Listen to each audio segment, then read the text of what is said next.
प्राचीन काल में महाराजा मगध द्वारा स्थापित मगध साम्राज्य की राजधानी, जिसके 3 नाम है, राजगीर, वसुमती या गिरिव्रज, की स्थापना किसने की थी? ये महाराजा वसु ने की थी, वसुमती के नाम से, जो बाद में राजगीर या गिरिव्रज, गिरिव्रज इसलिए कहलाई क्योंकि ये चारों तरफ से 5 पहाड़ियों से घिरी हुई है, इसी कारण इसका नाम गिरिव्रज भी पड़ गया।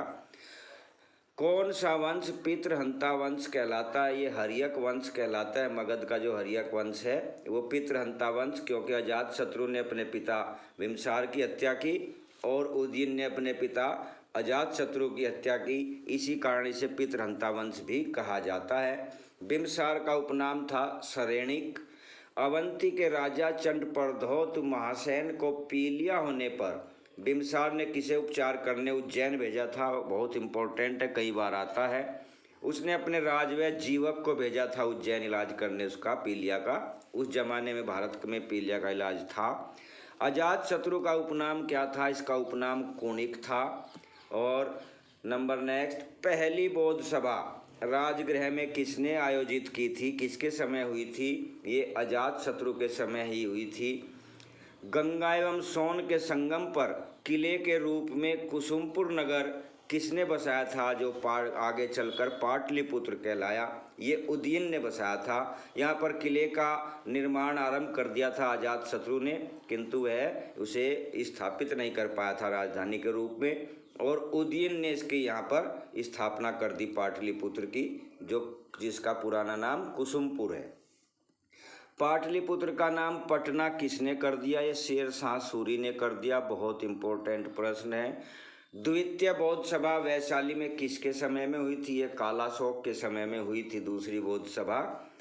नंबर 450, सिकंदर के समय मगध का शासक कौन था? ये धनानंद उस मगध का शासक था।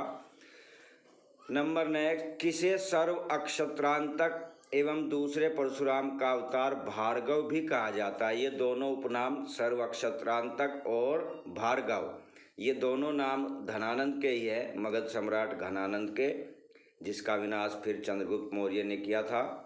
कलिंग से जैन मूर्ति कौन उठा लाया था? ये महापद्मनंद उठा लाया था, जिसने उड़ीसा पर हमला किया था और कलिंग से लेकर आया। घनानंद को यूनानी लेखकों ने क्या नाम दिया है? उन्होंने इसको अग्रमीज नाम दिया है। कात्यायन, वररुचि और उपवर्ष जैसे महाविद्वान ये किस काल में हुए थे? ये नंद काल में ही हुए थे, जब नंद का शासन था, नंदों का। नंद वंश का अंत किसने किया था? ये चंद्रगुप्त मौर्य ने किया था। नंबर 456, चंद्रगुप्त मौर्य मगध से पहले कहाँ का शासक बन चुका था? ये वहाँ से पहले 323 ईस्वी पूर्व में पंजाब का शासक बन चुका था चंद्रगुप्त मौर्य, और जब मगध पर हमला किया उस समय यह पंजाब का राजा था। नंबर 457, भारत पर पहला विदेशी आक्रमण किसने किया?